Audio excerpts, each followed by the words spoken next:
सबसे ज्यादा शक्तिशाली चीज होती है। अगर किसी चीज को तुम पूरे मन से चाह लो तो तुम उसे हासिल कर सकते हो। ये मैं नहीं कहता, ये सभी महापुरुषों का कहना है। लेकिन अगर ये सत्य है, ये सच है, तो जो हम अपने मन से चाहते हैं वो हमें हासिल क्यों नहीं होता है? भाई कोई भी इंसान अपने मन में दुख तो नहीं चाहेगा, लेकिन वो रहता तो दुखी है। हर इंसान अपने मन से तो कामयाब होना चाहता है, खूब पैसा कमाना चाहता है, लेकिन फिर भी वो कामयाब नहीं होता। भला ऐसा दुनिया में कौन इंसान होगा जो अपने मन में ये चाहेगा कि मैं नाकामयाब रहूं या मैं पैसा ना कमाऊं? सोचने की बात है।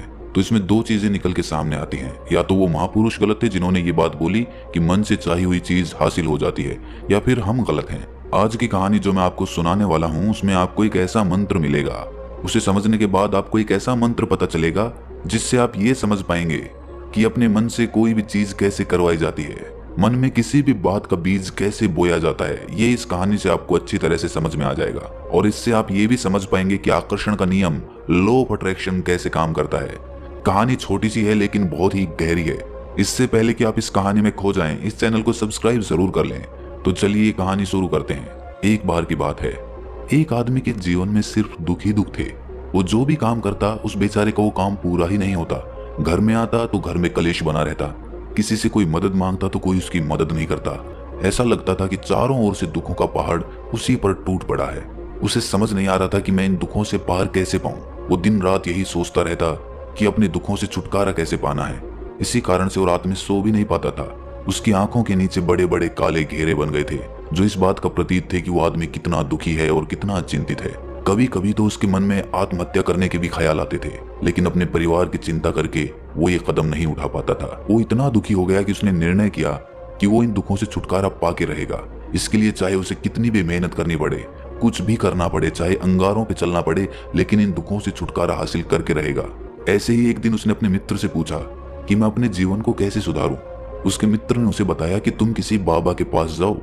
बाबाओं के पास ऐसा मंत्र होता है जिससे सारे दुख मिट जाते हैं, जीवन खुशियों से भर जाता है और धन संपदा भी हासिल हो जाती है। तुम किसी ऐसे बाबा को ढूंढ लो, बस तुम्हारा काम बन जाएगा। उस आदमी के मन में ये बात पूरी तरह से पक्की बैठ गई कि कोई बाबा ही मेरा दुख दूर कर सकता है, और इसीलिए उसे किसी भी बाबा के बारे में पता चलता तो वो उस बाबा के पास पहुंच जाता। वो उस बाबा को अपनी समस्या बताता और उससे उसका समाधान पूछता, और कहता कि बाबा मैं कुछ भी करने के लिए तैयार हूँ, लेकिन मेरी इन समस्याओं से मुझे छुटकारा दिला दीजिए। आप जो कहेंगे मैं वो करूंगा, लेकिन मेरे जीवन को सुधार दीजिए। बाबा उसे कुछ टोने टोट के बता देते थे करने के लिए, और बदले में दान दक्षिणा ले लेते थे कि ये टोना टोटका करने के बाद तुम्हारे घर में सुख शांति बनी रहेगी, बस इस टोटके को पूरी विधि के साथ करना। वो आदमी घर लौटकर पूरी विधि के साथ टोने टोटके करने लगा, लेकिन बहुत टोने टोटके करने के बाद भी उसके जीवन में कुछ बदलाव नहीं आया। इसके विपरीत उसका जीवन और ज्यादा दुखी हो गया।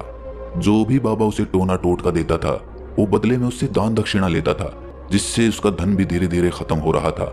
इससे उसके जीवन में दुख और ज्यादा बढ़ गए। तब उसे लगा कि बाबाओं के पास जाने से तो मेरे जीवन में दुख कम होने की बजाय बढ़ते ही जा रहे हैं, तो मुझे क्या करना चाहिए? बाबाओं के पास जाऊं या ना जाऊं?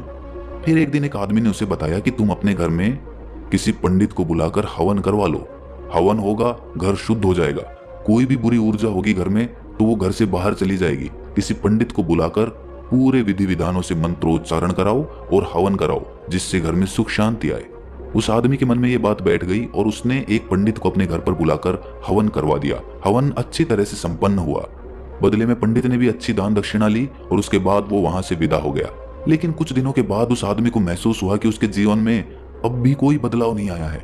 अब वो आदमी पूरी तरह से दुखी हो गया और ज्यादा परेशान हो गया। अब तो उसे लगने लगा था कि मेरे जीवन में से दुख कभी खत्म ही नहीं होंगे, और यही सोच सोचकर उस आदमी का बुरा हाल हो गया था। फिर एक दिन उसे अपने मित्र से एक ऐसे बाबा के बारे में पता चला जो समाधान बताने के लिए कोई दान दक्षिणा नहीं लेता था।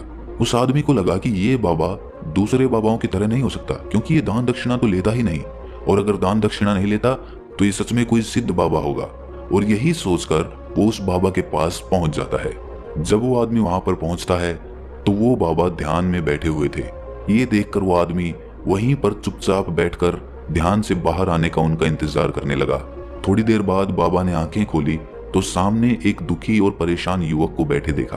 वो उसकी आंखों के नीचे काले घेरे देखते ही समझ गया कि ये आदमी अपने जीवन से कितना परेशान है। उसे संबोधित करते हुए बाबा ने पूछा कि बच्चा क्या चाहते हो? बाबा के पास क्या लेने आए हो? उस आदमी ने कहा, मुझे नहीं आ रहा है कि मैं क्या करूं। कभी कभी तो मैं आत्महत्या करने की सोचता हूँ, लेकिन अपने परिवार की सोचकर मैं ये कदम नहीं उठा पाता। मैंने आपके बारे में बहुत सुना है बाबा, और मैं बहुत उम्मीद के साथ आपके पास आया हूँ। कृपया करके मुझे कोई ऐसा मार्ग बताएं जिससे मुझे अपने दुखों से छुटकारा मिल जाए। मैं अपने दुखों से छुटकारा पाने के लिए कुछ भी करने को तैयार हूँ। आप मुझे कोई भी रास्ता बताएं, चाहे वो रास्ता कितना भी कठिन क्यों ना हो, मैं उसको पार करके रहूंगा। बाबा ने महसूस किया कि आदमी तो सच में बहुत परेशान है। बाबा ने उसकी बात सुनकर कहा कि बच्चा, दुखों को दूर करने के लिए मंत्र ऐसे ही नहीं मिलते। मंत्र पाने के लिए कुछ करना पड़ता है। तुम कुछ कर सकते हो। ये सुनकर पहले तो उस आदमी ने सोचा कि ये बाबा भी मुझसे दान दक्षिणा ही मांगेंगे, लेकिन और कोई रास्ता ना पाकर उस आदमी ने कहा कि बाबा, आपको जितनी भी दान दक्षिणा चाहिए मैं देने के लिए तैयार हूं, लेकिन आपका मंत्र सच्चा होना चाहिए, वो पूरा होना चाहिए, उसका फल मुझे मिलना चाहिए। उसके बाद मैं आपको जो भी दान दक्षिणा लेना चाहते हो वो दे दूंगा। बाबा ने कहा कि दान दक्षिणा तो बहुत छोटी सी चीज है, मुझे वो नहीं चाहिए। इस पर वो आदमी सोच विचार करके बोला, तो बाबा, मैं अंगारों पे भी चलने के लिए तैयार हूँ, आप मुझे बस आज्ञा दीजिए। बाबा ने कहा कि अंगारों पे चलने वाली छोटी चीज मैं तुमसे नहीं कराने वाला। मैं जो तुमसे कराने वाला हूँ वो बहुत कठिन मंत्र है, उसे पूरा कर पाओगे? बाबा ने कहा कि बाबा, आप मुझे बताइए तो सही, मुझे करना क्या होगा, मैं कुछ भी करने को तैयार हूँ। इस पर बाबा ने उसे कहा कि यहां से जब तुम अपने घर जाओ तो रास्ते में अपने मन में ये दोहराते जाना कि मैं सुखी हूं, मैं सुखी हूं, मैं सुखी हूं। बार बार अपने मन में यही दोहराना, और याद रहे जुबान पर ये नहीं आना चाहिए, ये सिर्फ मन में दोहराना है। ये सुनकर वो आदमी बोला, बाबा बस इतनी सी बात, ये तो मैं चुटकी बजा के कर लूंगा, लेकिन इससे होगा क्या? बाबा बोले कि इस मंत्र को करके देखो, वैसे भी तुमने इतने बाबाओं के मंत्र किए हैं तो इस मंत्र को भी करके देख लो। उस आदमी ने सोचा कि बाबा कुछ दान दक्षिणा तो ले नहीं रहे और छोटा सा मंत्र है, इसे तो मैं कर ही लूंगा। वो बोला, ठीक है बाबा, मैं ये मंत्र जरूर करूंगा। वो आदमी ये कहकर वहां से उठकर चलने लगा, लेकिन जैसे ही वो चलने लगा पीछे से बाबा ने बोला कि बच्चा, एक बात याद रखना, जब तुम ये मंत्र अपने मन में दोहराओ तो तुम्हारे मन में बंदर के विचार नहीं आने चाहिए, बंदर का ख्याल भी नहीं आना चाहिए, तो ही ये मंत्र सिद्ध होगा। वो आदमी बोला, मुझे तो आज तक बंदर का कोई विचार नहीं आया, तो अब क्यों आएगा? आप चिंता मत करिए बाबा, मैं बस मन में यही दोहराऊंगा कि मैं सुखी हूँ, मैं सुखी हूँ, इसके अलावा बंदर का कोई विचार मेरे मन में नहीं आएगा। ये कहकर वो आदमी वहां से चल दिया। वो अपने मन में मैं सुखी हूँ, मैं सुखी हूँ ये दोहराता हुआ थोड़ी दूर ही चला था कि उसके मन में अचानक बंदर का ख्याल आ गया। बंदर का ख्याल एक बार आया और चला भी गया, लेकिन उस आदमी ने सोचा कि आज तक तो मुझे बंदर का कोई विचार नहीं आया, ये आज बंदर का विचार क्यों आ गया? और ऐसे करके उसने उस बंदर के विचार को पकड़ लिया। वो ये भूल गया कि मुझे क्या मंत्र दोहराना है, और वो बंदर के बारे में सोचने लगा। जब थोड़ी देर बाद उसे फिर से होश आया तो वो फिर से अपना वही मंत्र दोहराने लगा जो बाबा ने उसे बताया था, मैं सुखी हूँ, मैं सुखी हूँ। लेकिन अचानक से उसे सामने एक बंदर दिखाई दिया, और ये देखकर उसके मन में फिर से बंदर का विचार उठ गया, और वो अपने अंदर से इस विचार को बाहर फेंकना चाहता था। वो चाहता था कि मेरे अंदर किसी भी तरह बंदर का विचार ना आए, लेकिन उसे तो सामने बंदर ही दिखाई दे गया। ऐसे ही जद्दोजहद करते करते वो घर पे पहुंचा, और घर पे पहुंचने के बाद अपनी पत्नी को कहा कि हे बंदरिया, मुझे खाने में बंदर परोस दो। और जब उसे एहसास हुआ कि उसने क्या बोल दिया तो वो अपने बाल नोचने लगा।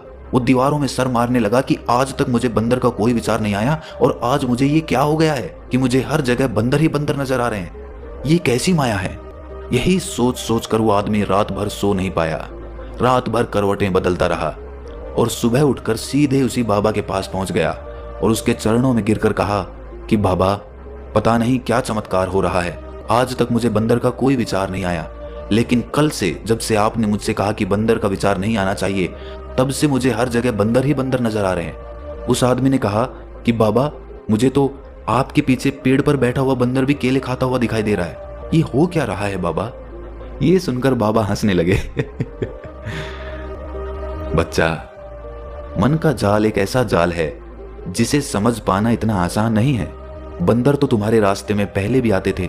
जब तुम मेरे पास आए थे तो इन्हीं पेड़ों पे ये बंदर घूम रहे थे, लेकिन तब तुम्हारे ध्यान में ये बंदर नहीं था, तब तुम्हारे ध्यान में सिर्फ अपने दुख थे।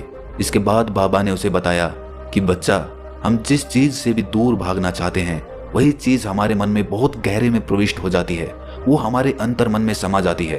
असल में हम जिस चीज से भी छुटकारा पाना चाहते हैं उससे छुटकारा इसीलिए पाना चाहते हैं कि वो हमारे साथ बहुत गहरे से जुड़ी हुई है और हम जितना ही उससे छुटकारा पाना चाहते हैं वो उतनी ही गहरी हमारे मन में बैठती चली जाती है और आखिरकार वो हमारे अंतर मन में छा जाती है। ऊपर से तो हम चाहते हैं सुखी होना, कि मैं सुखी हूँ, हमारे होंठ भी यही बोलते रहते हैं, लेकिन हमारे मन में दुख समाये होते हैं। हमारे विचारों में, हमारे मन में हमें दुख ही दुख दिखाई देते हैं। इसीलिए अपनी जुबान से बार बार ये बोलने से कि मैं सुखी हूँ, हम सुखी नहीं होंगे जब तक ये मंत्र हमारे अंतर मन में प्रविष्ट नहीं होगा। इस पर उस आदमी ने पूछा कि बाबा, लेकिन ये मंत्र हमारे अंतर मन में प्रविष्ट कैसे होगा? ये सुनकर बाबा ने कहा कि बच्चा, अपने दुखों से लड़ना बंद कर दो। जब तक तुम अपने दुखों को दूर करने की सोचते रहोगे तब तक वो दुख तुमसे चिपके रहेंगे, तब तक वो दुख तुम्हारे अंतर मन पर अपना राज जमाए बैठे रहेंगे। और जिस दिन तुम उन दुखों के बारे में सोचना ही छोड़ दोगे, उन दुखों से छुटकारा ही नहीं पाना चाहोगे, उसी दिन से तुम्हारी जिंदगी से दुख गायब हो जाएंगे। क्योंकि किसी भी चीज से छुटकारा पाने के लिए हमें उस चीज के बारे में सोचना पड़ता है, और हम जितना ही उस चीज के बारे में सोचते हैं वो उतनी ही गहरी हमारे मन में प्रविष्ट होती चली जाती है। हम अधिकतर समय दुखों के बारे में ही सोचते हैं। हम यही सोचते हैं कि हमारे जीवन में दुख है और हमें इससे छुटकारा पाना है। इसी वजह से बार बार सोचने से वो दुख हमारे अंतर मन में प्रविष्ट हो जाते हैं और हमें एहसास भी नहीं होता। इसीलिए अगर तुम दुखों से छुटकारा पाना चाहते हो तो दुखों से छुटकारा पाने के बारे में सोचना छोड़ दो, तुम्हें दुखों से छुटकारा मिल जाएगा। अक्सर आदमी धूम्रपान छोड़ना चाहता है, शराब छोड़ना चाहता है, सुबह अपने आप से ये वादा करता है कि मैं कोई भी गलत काम नहीं करूंगा, लेकिन शाम को जब लौटता है तो नशे में चूर होकर लौटता है। ऐसा क्यों होता है कि जो हम सोच रहे हैं वो पूरा कर ही नहीं पा रहे हैं? असल में हम उस चीज को बहुत ज्यादा तवज्जो दे रहे हैं, उस चीज को बहुत ज्यादा अहमियत दे रहे हैं। जब भी हम उस चीज को छोड़ने के बारे में सोचते हैं तो हम उसकी इंपॉर्टेंस यानी कि विशेषता और ज्यादा बढ़ा देते हैं। हमारा मन उस चीज के बारे में जितना ज्यादा सोचेगा, शराब या धूम्रपान छोड़ने के बारे में जितना ज्यादा सोचेगा, हमारा मन उतना ही उस चीज के पीछे ज्यादा भागेगा। हमें उस चीज से लड़ना नहीं है, बल्कि बिना सोच से गुजर जाना है। और अगर इस मंत्र को हम समझ लेते हैं तो हम अपने जीवन में जो भी पाना चाहते हैं उसे अपने अंतर मन में डाल सकते हैं